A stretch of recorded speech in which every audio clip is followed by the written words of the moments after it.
তো সে সব সময় এইভাবেই কথা বলে, এইভাবেই কথা বলেন। তো একদিন চায়ের দোকানে চা খাচ্ছেন আর স্কুলের মাস্টারমশাই পেরিয়ে যাচ্ছেন, যে স্কুলে চাঁদুদার ছেলে ভ্যাবলা পড়ে। তো ভ্যাবলা ভালো করে পড়াশোনা করেনি এখন না।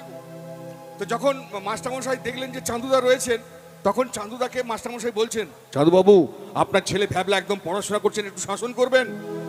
চাঁদুদা ওখানে কিছু কথা বলেনি, জানে বললেই যাত্রা আরম্ভ হয়ে যাবে। এই জন্য বাড়িতে এসে ছেলেকে শাসন করছেন, ছেলে পড়াশোনা করেনি বলে। তো ছেলেকে কিরকম ভাবে শাসনটা করছেন যাত্রা স্টাইলে, আর বাবার কাছে থেকে থেকে ছেলেও খানিকটা যাত্রা মার্কা হয়ে গেছে। বাবা ছেলের শাসনটা কিরকম হচ্ছে, কোথায় কোথায় গেল হারামজাদা ভ্যাবলা? স্কুলের মাস্টারমশাই বোনের মাথায় আমাকে এমন করে অপমান করলেই লজ্জায় আমার মাথাটা কাটা গেল। কোথায় কোথায় ভ্যাবলা? ভ্যাবলা চলে আসছি বাবা। এই তো আমি এসে গেছি বাবা। হতভাগা, জীবনে এমন একটা ভালো কাজ করলি না যাতে আমার মাথাটা উঁচু হয়। বাবা গতকালই তো একটা ভালো কাজ করে আমি তোমার মাথা উঁচু করে দিয়েছি বাবা। বলিস কি রে?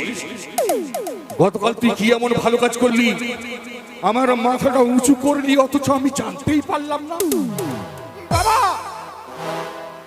গতকাল দুপুর বেলায় যখন তুমি পান্তা ভাত খেয়ে কাঁড়া মোষের মতো ঘুমাচ্ছিলে, তখন তখন আমি একটা নয় দুটো নয় তিনটে মোটা বালিশ তোমার মাথার তলায় ঢুকিয়ে দিয়ে তোমার মাথাকে আমি উঁচু করে দিয়েছি বাবা।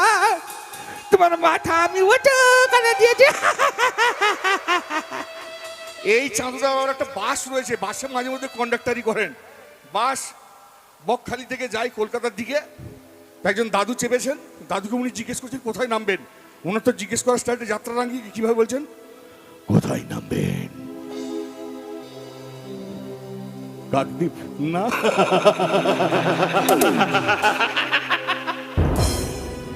তাহলে কি আপনি ডায়মন্ডে নামবেন? না,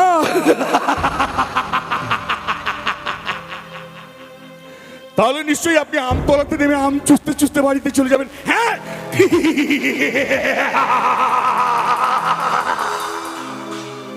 হাসি শুনে দাদু অজ্ঞান হয়ে পড়ে গেছে। বেচারা সাদা রঙের ধুতি পরেছিল, হলুদ হয়ে গেছে। এইদিকে একজন পকেট মারার চেষ্টা করছিল। চাঁদুদা খপাট করে পকেট মারার হাতটা ধরে নিয়ে বলতে শুরু করে দিয়েছেন,